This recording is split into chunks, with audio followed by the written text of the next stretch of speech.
Welcome to Threads of Enlightenment.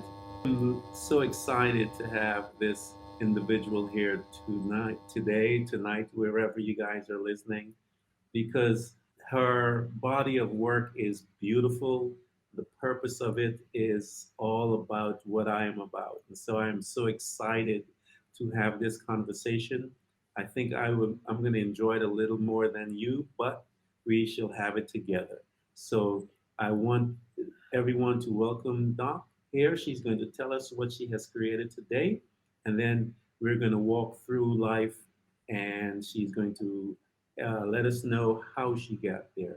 Welcome to Threads of Enlightenment. Thank you.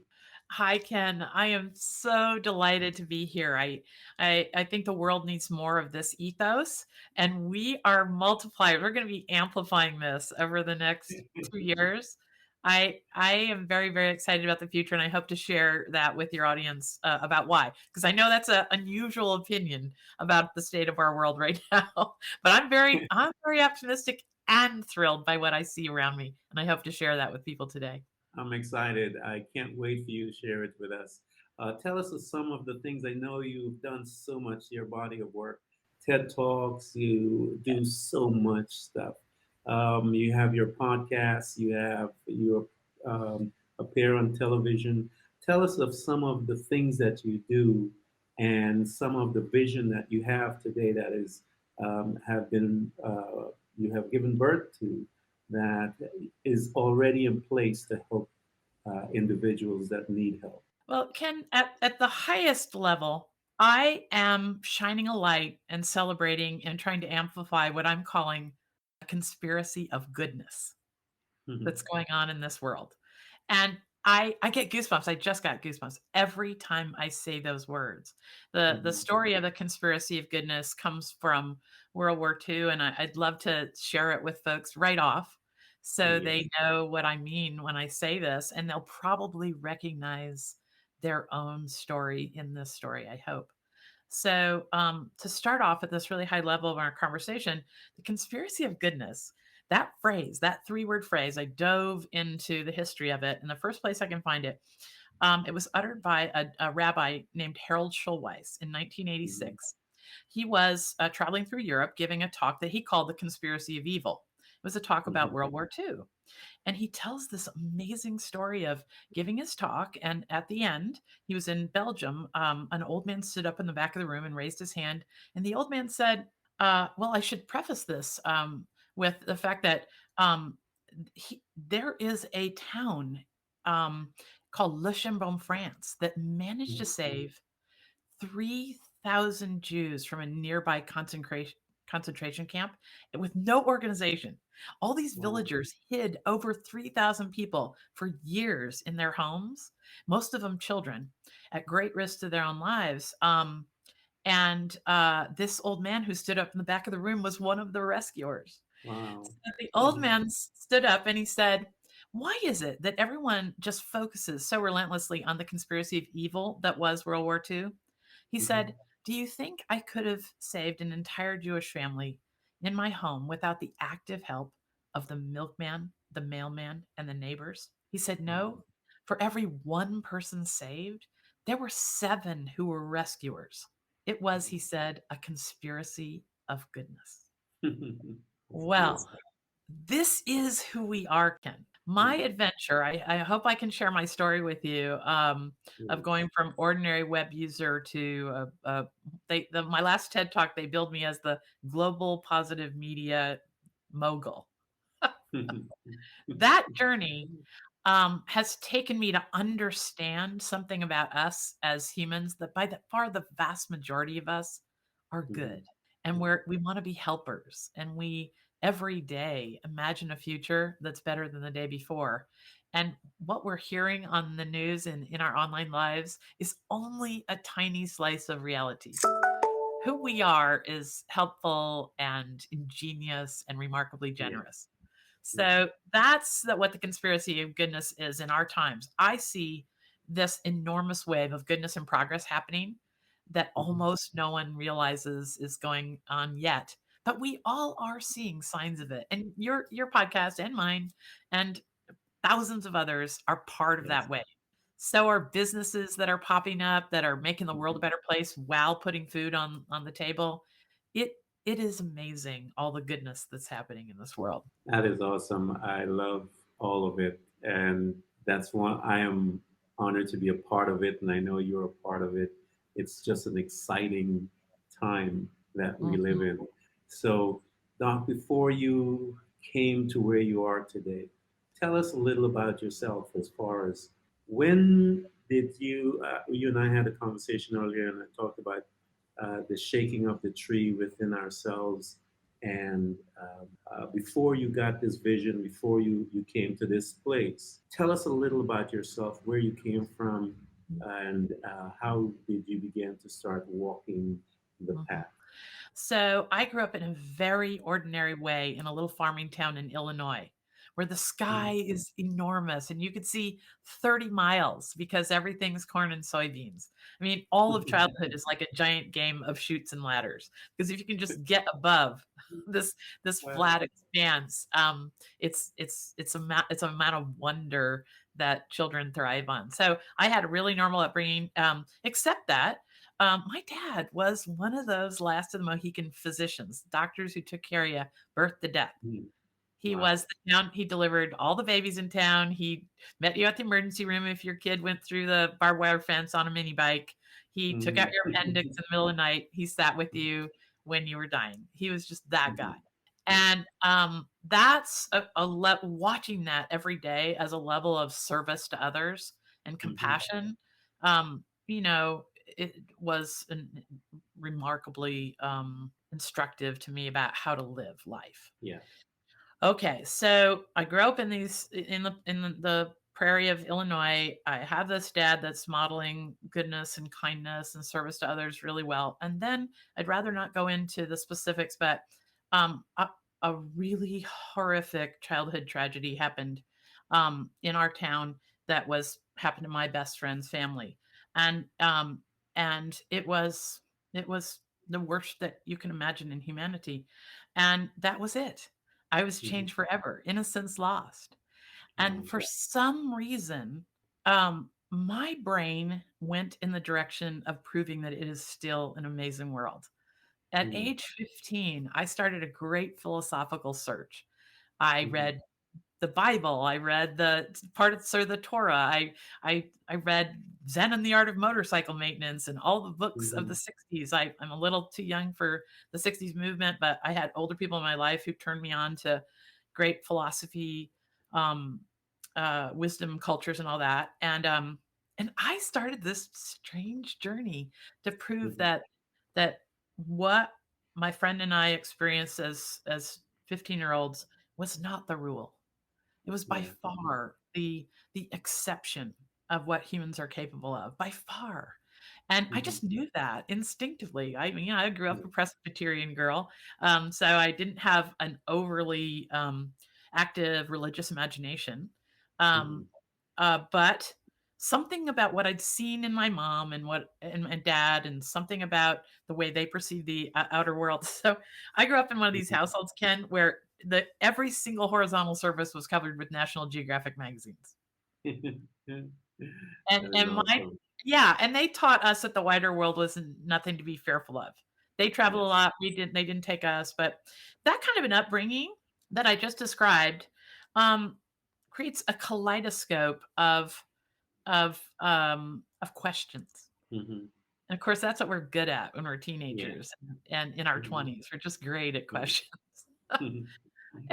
And something in my nature, I think if some once in a while you ask to reflect about your superpower, and I guess my superpower is curiosity. Mhm. I learned at a very young age that the way to make sense of the world around me, because Yeah. this childhood experience was so nonsensical, that Mhm. that the way I could make sense of the world fastest was to be most curious. Yeah. Yeah. And, I could change contempt to curiosity really fast at a very young age. Mhm. I could be curious instead of angry Mhm. quicker. All those sort of impulses, that, are easy to just sort of mindlessly follow our lizard brain, our amygdala that's all about fear and flight. Yes. Yes. I I had seen so much about fear so young that I wanted to run as fast as I could in the other way Yeah. and embrace whatever wasn't fear motivated. Yeah. Hmm. So I started out like that, and my dad was really big on education. And I met my husband luckily when we were 15 or 14, and Hmm. we just knew we were going to be servants to humanity. And my dad said, "Don't go into medicine." Yeah, he could see the where we are now coming even then.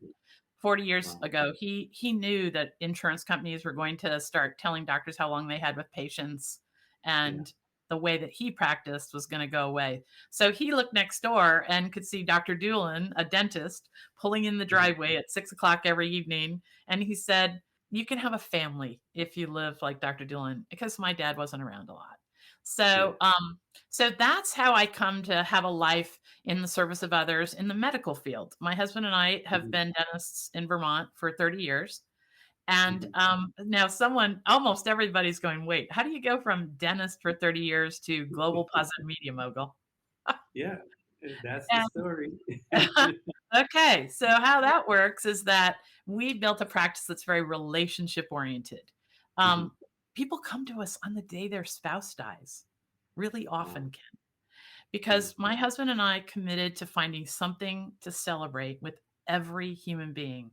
Yeah. Early in our professional lives, we just found a way to celebrate something, and even on people's darkest days, they know they can trust Dr. Chuck and I to find a way to Yeah. bring some light. And as time went by, how we get to the global positive media thing is that over time, I started noticing in 2010, 11, 12, 13 that people who I'd known as cheerful their whole lives were starting Hmm. to really get sucked down by the negative news. We think the news and social media is negative now. It was starting to go that way a good almost 8, 9 years ago. And I kept saying to myself, someone's got to do something about this. You know, Hmm. really lovely, cheerful people would just go down the downward spiral in conversations about the future so quickly. Yeah. So I did the thing that so many social innovators do. I just kept saying, somebody's got to do something about this. Somebody's got to do something about this. And meanwhile, because of my interest in service to others, my husband and I had traveled with our children all over the world. Hmm. And my kids have slept on plywood in Tibet, and we've gone to visit orphanages and be helpful in Ecuador and all kinds of Hmm. crazy places all over. And what we knew was that the world we see on the news and on the internet was not at all like the world that's out there. That Hmm. people are remarkably ingenious and generous in the most bleakest places. Hmm. And I wasn't finding that on the internet. So you get in this mode where you're just going along. You're just doing what you're supposed to be doing. And I was a good dentist and loved my patients and everything was copacetic, except that I kept having this somebody's got to do something about this, about the negative news thing. And then one day I got an email from a young man who was writing me from a very bleak place in the world with a very, very, very sad opinion of what he should do next because all he could Hmm. see around him was darkness. Yeah.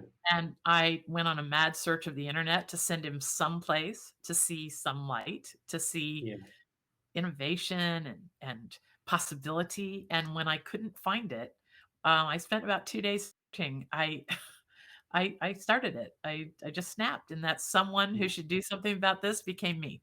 Wow. So I started a website at everwideningsircles.com where we promised no politics and no ads. This Yeah. is the institutional gap on the internet is Mhm. trust. Yes. And as soon as you put in politics or you put in ads, the level of trust that you get in people's mind's eye about the internet and content there goes right out the window. Mhm.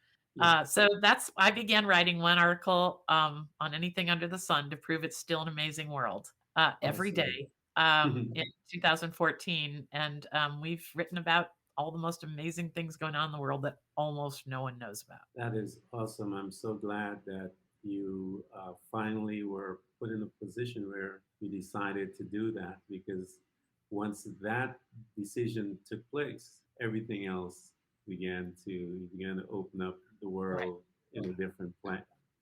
place. Um, I love your stories that you mentioned, the family, your dad.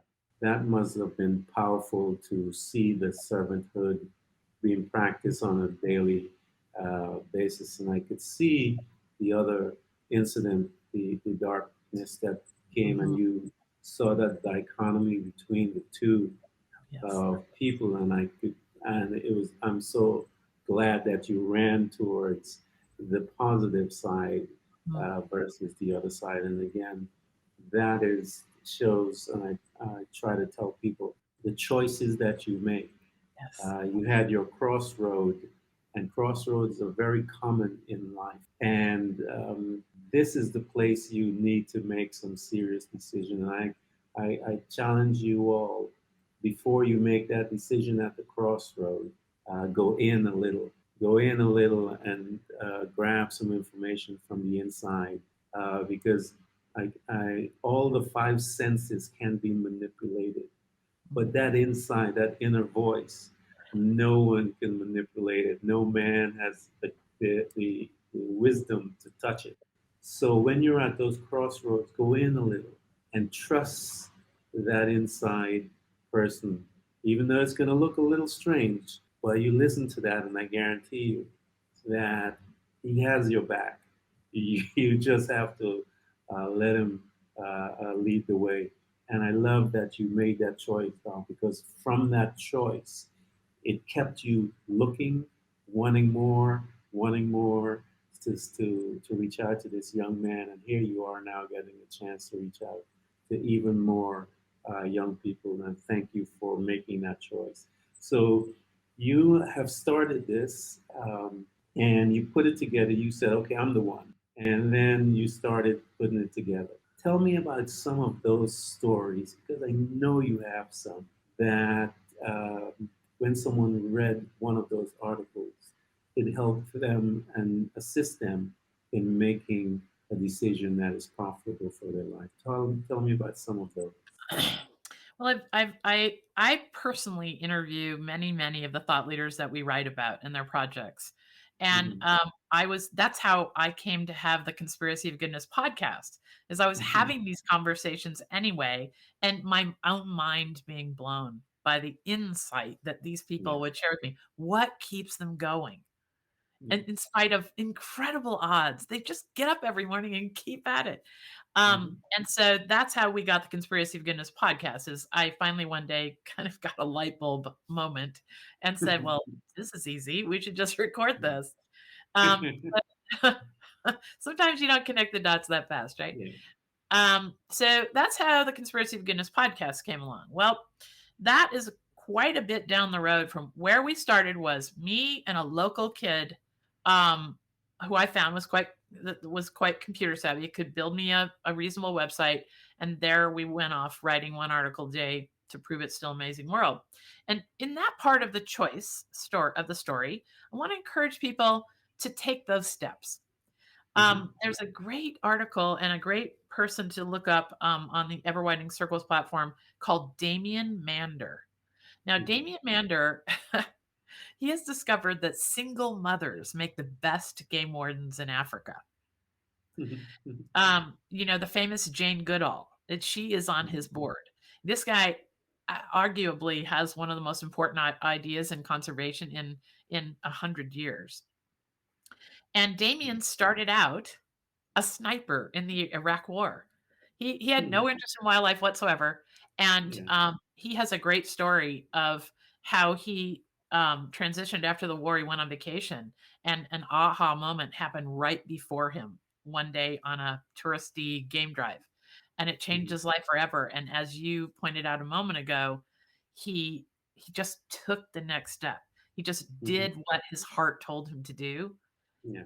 over and over and Mm-hmm. over again. And he didn't start out with single mothers are going to be the best game wardens. He discovered that Yeah. after much trial and error and throwing his heart and soul at this. And that's the story of so many innovators, Ken. It's my Yes. story. It's the story of anybody who's shaping the future in a fabulous way for us all that we Mm-hmm. hardly have heard about at all. And there's Yes. thousands. Yes. is taking this first step. So my first step in just starting somewhere is what I would encourage anybody to do who has the heart of a lion and Mhm. knows that they are being called to do something that's going to make the world a better place. Just start Mhm. somewhere. Damien goes on about that. Just get started. Um, and then as time passed, we built up this incredible library of goodness and inspiration that's happening in the world. And my daughter graduated from Harvard. And Mhm. this is the big tipping point is that she was an ordinary kid from a farming. We are from a farming town in Vermont where the Ben and Jerry's cows are. They're in our front Mhm. yard. They've been on our deck before pooping, and so this kid grows up in Vermont in this very real way, and because of her project that to give back, she became the largest single donor for our local battered women's shelter as a teenager. She got a Wow. project that raised so much money for the local battered women's shelter that Harvard said, "Okay, kid, you got a shot." So when she graduated, she joined me in this endeavor. Now, nothing would have happened with this project had I not had that level of of of help from her because she Yeah. learned well.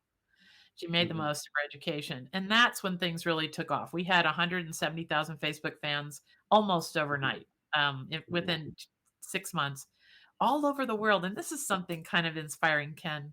Yeah. I have almost 5,000 Facebook fans in Afghanistan, Wow. 15,000 in That's Pakistan, impressive. 18,000 in Nepal.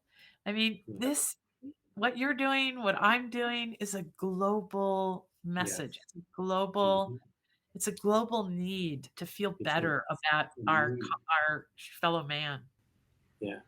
We have so much to give each other, that it is, when we look at the news, it breaks my heart, so I don't look at it because Mhm. it causes me an internal pain that Yes. and it makes me realize the need is such a great thing, Mhm. because the human spirit is such a beautiful, beautiful being, and the capability and the limitlessness that is in that being. And to see people treat themselves in such an ugly fashion Yeah, sometimes, that's what breaks my heart. It's yeah, the fact that they don't love themselves, and because they don't love themselves, they're expressing this anger, and my heart goes to them because I when I see someone like that, Doc, I say a little prayer that they would meet someone that can teach them and talk to them about love and how it changed them, and that it could change them as well, because the hate you see them in the eyes, and I've seen that emotion cause people to be crippled, yeah, to kill, to do all kinds of things that is just outlandish from lack of control of that one single emotion, and mhm. the amount of pain that it caused within a family, that's even, in relationships. And so we need to have a platform like yours and all the others that are out there, so that we can teach people how to love themselves and change this planet, guys. Come on, let's do this. We can totally do it. It's happening. Yeah, it is. It's so nice to get a chance to meet someone like yourself that is doing it on that scale. And so for me, it's exciting to have you to have this conversation.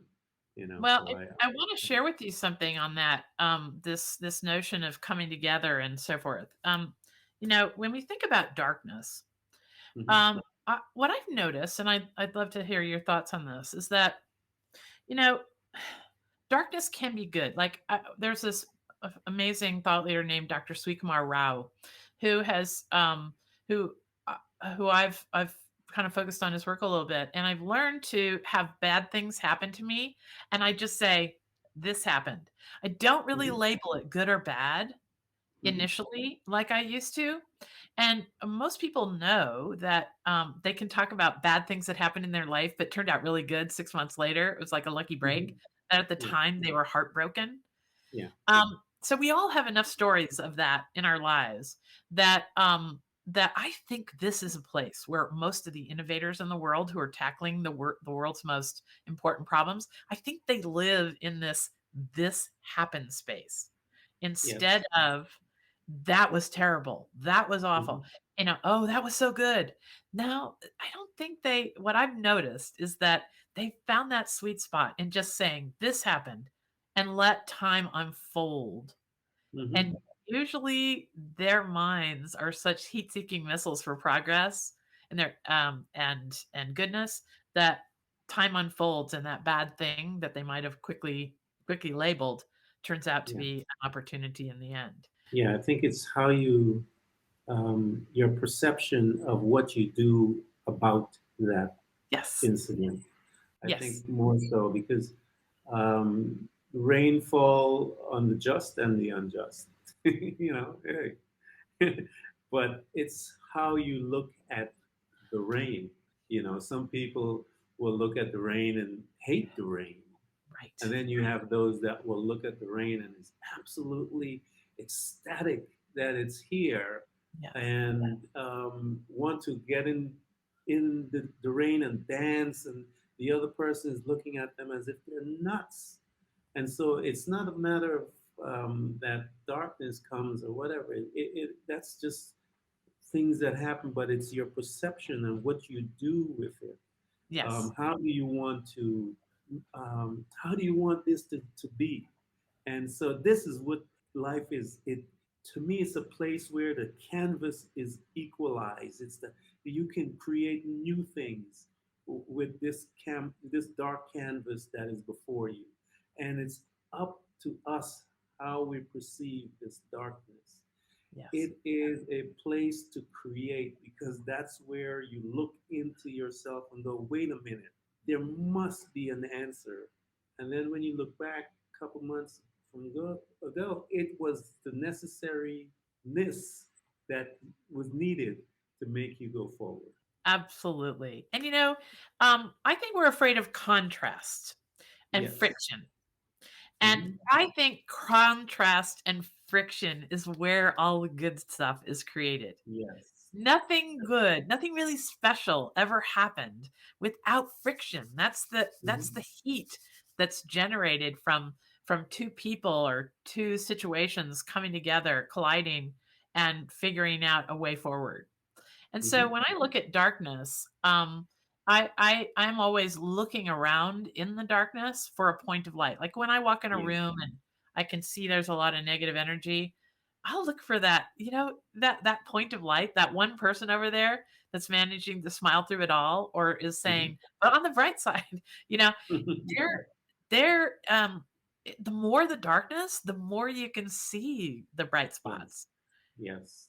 Yes. And my purpose in life is to create a place. So Ever Widening Circles is becoming the goodness exchange on December 1st. Hmm. We found that just telling good news stories was incredibly valuable for many people. Just their peace of mind. People need to Hmm. know that all these amazing things are happening in the world. But it wasn't enough for what we're capable of. I'm always big on everybody finding what they're uniquely built to contribute and Yes. going for it. And go for it. So Yeah. we figured out with the goodness exchange, we can keep on pointing that to the fact that the world is still an amazing place and introducing people to the people who are making it that way. But we can Hmm. also become a landscape where people can find what they're uniquely built to contribute and come together. Because Yes. once we start coming together, just like a bunch of tiny points of light in the darkness can't really shine on a path, if we can come together, people like you, people like me, people like all these incredible projects we've written about, once we can Hmm. come together, we will be an unstoppable light, a path Yes. that people can follow to find their own light. So that's sort of the niche that I'm in, is providing people a path to elevate their very best impulses. That is beautiful. Isn't that the most exciting thing there is to do? I think I don't know what else is there to do because I love to see when the light bulb goes off in someone. and they're like, wait a minute. And you could see this widening smile as it happens to them. And then that smile, it becomes contagious as one who is witnessing this. And I love that space and to have people come there. And I love what you're creating, though, where a way by which all these other lights can come together and create this uh, um, uh, beautiful string of things. Especially like it reminds me of Christmas Day, and when you see this the string of lights on that tree, is they have all the individual uh, bulbs and stuff like that. But when you wrap that thing around the tree, it's this beautiful bright light that is just gorgeous. And so I have that imagery when you're talking about reaching out and bringing all these lights together. So I'm glad that you're doing that. It's fun. I want to be a part of that. That's so lovely. I want to turn people on to just a few stories, if you don't mind, because a lot of No, people please, please. people are hungry for proof that it is still an amazing world. Yes, And please. by well, we should be, because the Hmm. what I talk to people a lot is how the internet actually works. Because I went from ordinary internet user to this global positive media person that really understands the way the internet works. And if I could give people just a little comfort, you know, the first thing I tell people is you are right to hold out hope for humanity. And you are right to have thought, gosh, out of 4 billion websites, there ought to be some place that's still, really working from a position of kindness and Hmm. hope and amplifying our best impulses and all that. Everybody was right to hope for that with the internet. But the internet is like a tool. It should be nothing more than a hammer in our lives. And you know how Yes, hammers are, Ken. You can yeah. use them to build things or Hmm. demolish things. Yes. So it's our choice every day when we pick up our phone, every day when we stare into the screens in our life. We really have to get our mind wrapped around the fact that we have to consciously make the internet a hammer to build things, not a hammer to demolish things. Hmm. Because if left to the way it's structured, the internet now is, and this isn't a conspiracy theory, it just is. The internet is an attention economy. Hmm. Yes. That's all it is. Nothing rises to the top except what we give our attention to. Hmm. There's no merit, doesn't matter on the internet, goodness, Yeah. value, none of that Yeah. matters on the internet. It's just what we give our attention to. And I love to remind people that we have a choice. Yes. we Hmm. we can choose what to give our attention to. And if we do that, the cool thing about the internet is that the algorithms, people have heard the word algorithm. It's kind of Hmm. sounds like a scary big word, but really just think of an algorithm as a shortcut. The Hmm. internet is essentially looking at what we clicked on last and guessing what we want to see next based on what we clicked on last. Hmm. And that is a double-edged sword, because if we fall Yeah. prey to all the clickbait, if we're constantly Hmm. scrolling and clicking even for a millisecond on stuff that's triggering our lizard brain out of curiosity or fear or whatever, uh, our algorithms are going to think that's what we want and just Yeah. serve us more. But the Hmm. reverse is true. If we go to the internet with a really conscious mind about what we give our attention to, we can click our way, give our attention to the kind of future that we want. That includes, because the Yes. internet is a rich and diverse place. You just have to know that there's a game being played with your emotions and refuse to Hmm. play it. Yeah, I know you're absolutely right, and it is the power of choice. I know when we had started to talk, you wanted to discuss about the mind, the brain, and I wanted to bring that to your attention. So you like make sure that I remind you. Talk to us about the usage of that tool that each and every one of us have, and it is a tool that, if used, but when used correctly, it can achieve tremendous amount of things.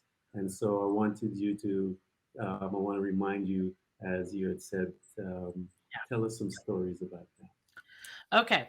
So, This is the kind of content that's on the internet if you tune your algorithms to send you this stuff. One of my favorite articles to refer people to is an article about this wonderful man named Topher White, who has discovered that we can use old cell phones like we all have in a junk drawer to save Hmm. all the remaining rainforest on the planet. Wow. He was an engineer who went on vacation. Now, this is also a great story of how your calling sometimes just finds you. So he Hmm. was an ordinary young engineer, 25ish. He went to Borneo and he was in a gibbon reserve in a national forest that was protected. And all of a sudden, he was just a tourist. All the people who work at the reserve went running into the forest.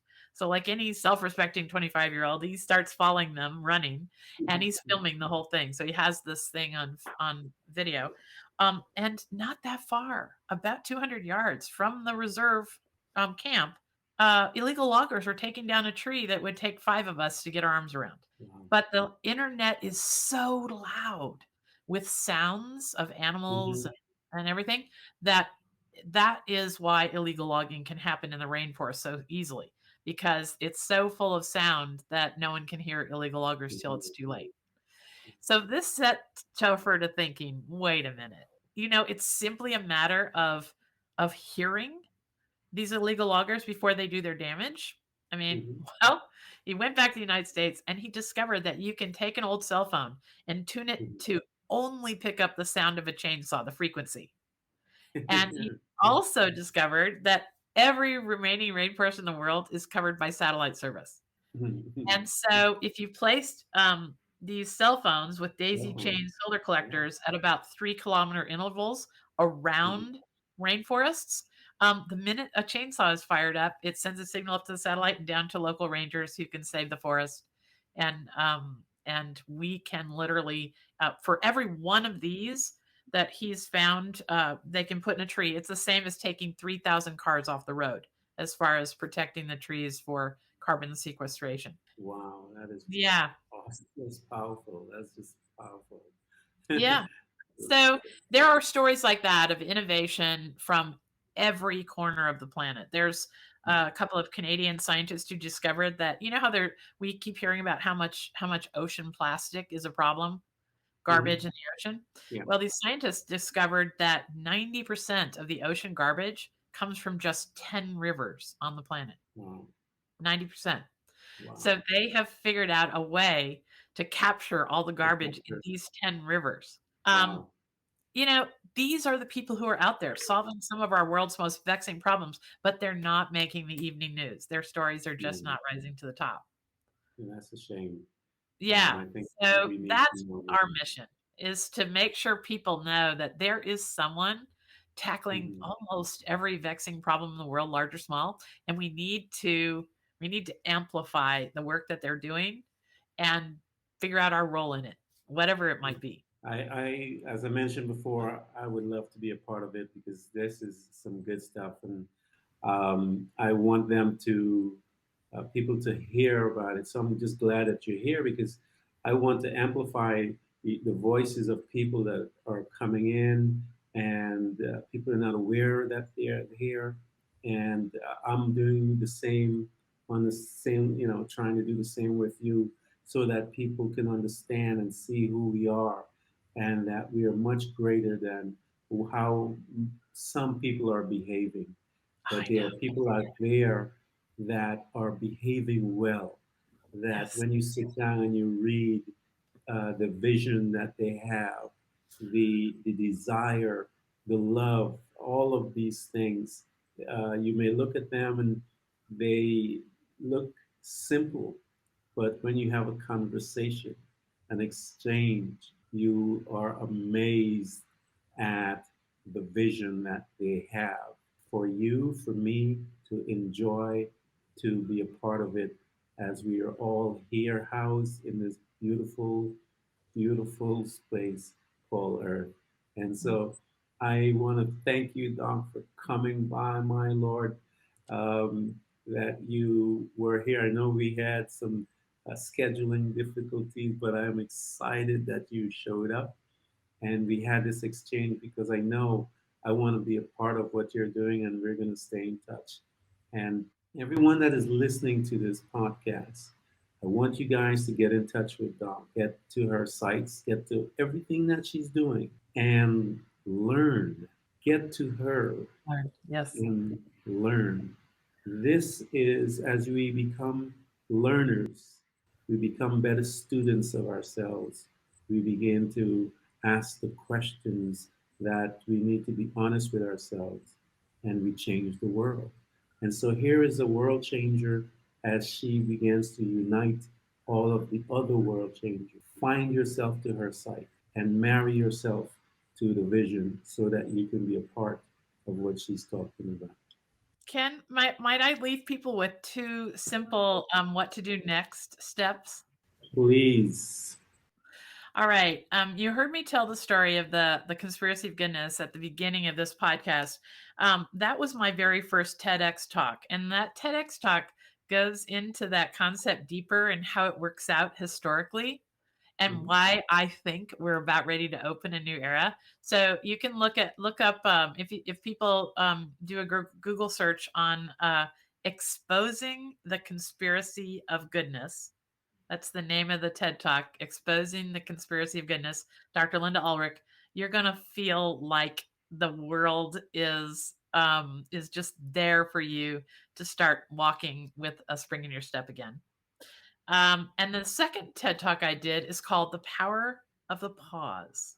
Mhm. I did this for a group in India. And the Power of the Pause TED Talk really has a fundamental um, way of being in the world, much like Mother Teresa, Gandhi, Abraham Lincoln.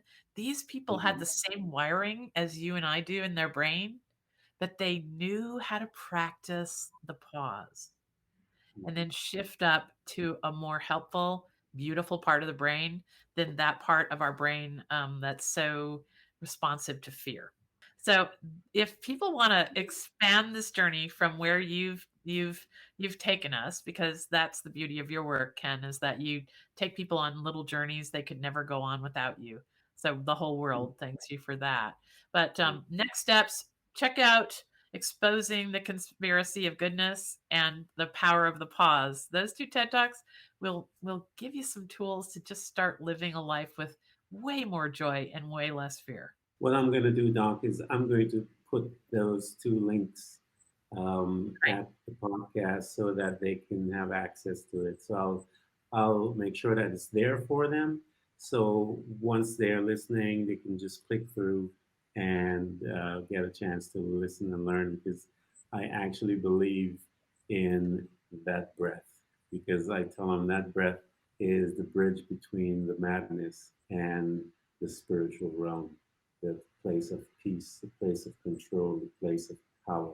And Lovely. once you're there, you change the world, you know. So I want to thank you again, Doc, for coming and gracing us with your presence. And I look forward to working with you. Okay, we're gonna collaborate. I'm gonna look you up very, very, very soon, probably by the end of the week. Thank you so All much. right. Let's see what we can Well, amplify. definitely. You have a great day. Enjoy. Okay, bye bye. You're welcome. Everyone who's listening to this podcast. We hope to continually help you to learn how to embrace moments of darkness, because it is in the darkness that we learn how to develop and use our abilities to truly see those parts of ourselves, often invisible to us, in the light. It becomes your responsibility to navigate through all of your trials, to find out who you truly are, and begin your journey to loving yourself, which is possibly one of the most difficult things you will ever do in your life. To love yourself and to find the real you, but always remember to enjoy the journey. Thank you for coming by. Please subscribe, and if you can support us financially, we deeply appreciate it.